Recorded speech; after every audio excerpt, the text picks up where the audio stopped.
अहिले बजारमा दुईटा कुरा चलिरहेछ।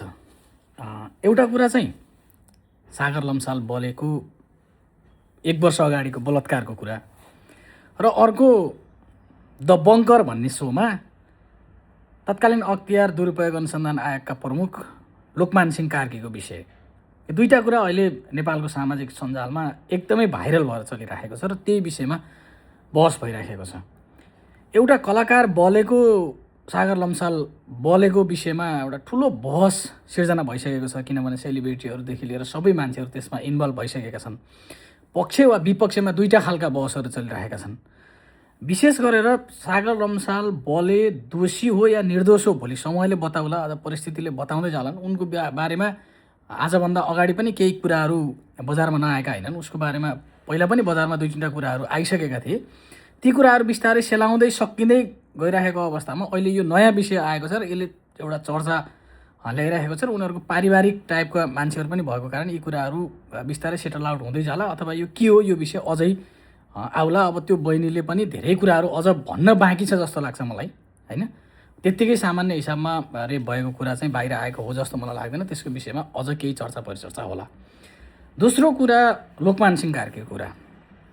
अब नेपाल एउटा नयाँ प्रक्रियामा गइरहेको छ। झन्डै 2/3 बहुमतको नजिक पुगेको रासपा सरकार भ्रष्टाचारीहरूलाई एकपछि अर्को गर्दै समातिरहेको छ र भर्खरै पनि मैले समाचार हेर्दै थिएँ, गृह मन्त्रीले नै झन्डै त्यो 10 जना मान्छेहरू चाहिँ केही सम्पत्ति शुद्धिकरणका मुद्दाका र केही पोलिटिकल रूपमा चाहिँ काम गरेका नेताहरू समातिसकेको भनेर एउटा पोस्ट हालेका छन्।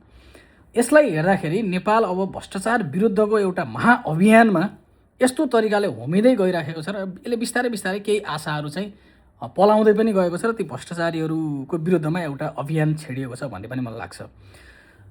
तात्कालीन अख्तियार दुरुपयोग अनुसन्धान आयोगका प्रमुख लोकमान सिंह कार्कीमाथि किन महाअभियोग लगाइयो, त्यसको बारेमा के कारणले उनीमाथि त्यो खालको राज्यले नै र पोलिटिकल पावरले नै तिनलाई कमजोर बनाउनको लागि किन कोसिस गरे, यसको बारेमा चाहिँ अब एउटा नयाँ बहस चाहिँ छेड्न जरुरी छ भन्ने मलाई लाग्यो। उनले 2-3 कुरा त्यहाँ भनेका छन्। त्यो एउटा इन्टरभ्यूमा चाहिँ द बङ्कर सोको सुरज सिंह ठकुरीसँगको कुराकानीको बारेमा चाहिँ उनले 1-2टा यस्तो मोस्ट इम्पोर्टेन्ट कुरा गरेका छन्। एउटा माओवादीहरूको क्यान्टोनमेन्टको कुरा, अर्को नेपालका पोलिटिकल लिडरहरू कसरी करप्टेड भइराखेका छन् र उनीहरूलाई बिचौलियाहरूले कसरी करप्टेड बनाउँछन् भन्ने विषय, र अर्को न्यायालयसँग जोडेर पनि उनले जुन विषय, उनले न्यायालयका न्यायाधीशहरू कसरी बार्गेनिङ गर्छन् र कुन तरिकासम्म उनीसँग पुग्छन् या कसरी झुट बोल्छन् भन्ने कुरा, यावत कुराहरू उनले व्यक्त गरेका छन्।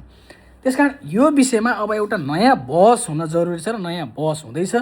यी दुईटै विषय जसरी चर्चामा छन् र जुन विषय बढी प्राथमिकता हुनुपर्ने हो त्यो विषय प्राथमिकतामा नपरे पनि यो दुईटा विषय चाहिँ चर्चामा छन् र यो चर्चाको विषयमा तपाईँलाई के लाग्छ आफ्नो धारणा कृपया कमेन्ट बक्समा लेख्नु होला। म हेर्नको लागि आतुर छु, तर गलत कमेन्ट चाहिँ नगर्नु होला है त। नमस्कार।